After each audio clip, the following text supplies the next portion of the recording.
Hi hello అండి అందరికీ. ఉప్మా రవ్వతో ఎప్పుడైనా ఈ విధంగా ట్రై చేశారా? ఇన్‌స్టెంట్‌గా 5 నిమిషాల్లో చేసుకోవచ్చండి. స్టవ్ ఆన్ చేసి స్టవ్ మీద ఒక పాన్ పెట్టుకొని అందులో ఒక కప్పు నెయ్యి ఏసుకోవాలి. నెయ్యి మొత్తం కరిగిన తర్వాత కొద్దిగా ఉప్మా రవ్వని ఏసుకొని కలుపుకోవాలి. నెయ్యి మాత్రమే వాడాలండి. ఆయిల్ యాడ్ చేయకూడదు ఇందులో. ఉప్మా రవ్వని దోరగా వేయించుకోవాలి. వీడియోలో చూపించిన విధంగా వేగిన తర్వాత పక్కన పెట్టుకోవాలి. స్టవ్ మీద వేరొక పాన్ పెట్టుకొని అందులో తురుముకున్న బెల్లాన్ని యాడ్ చేసుకోవాలి. బెల్లం మొత్తం కరిగిపోయిన తర్వాత వీడియోలో చూపించిన విధంగా కన్సిస్టెన్సీ వచ్చిన తర్వాత కింద దించుకోవాలి. మనం ముందుగానే వేయించి పెట్టుకున్న ఉప్మా రవ్వని మళ్ళీ స్టవ్ మీద పెట్టుకొని మీడియం ఫ్లేమ్లో పెట్టి ఉడికించుకున్న బెల్లం వాటర్ని ఇందులో వేసి కలుపుకోవాలి. ఉప్మా రవ్వని బాగా ఉడికించుకోవాలి.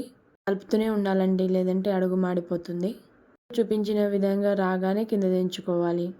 పైనుంచి కొద్దిగా నెయ్యి యాడ్ చేసి కొద్దిగా డ్రై ఫ్రూట్స్ ఉంటే డ్రై ఫ్రూట్స్ని కూడా యాడ్ చేసుకోవచ్చు. నేను యాడ్ చేయలేదండి ఇక్కడ.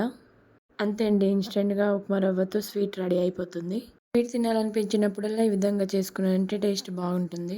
వీడియో నచ్చితే సబ్స్క్రైబ్ టు మై ఛానల్.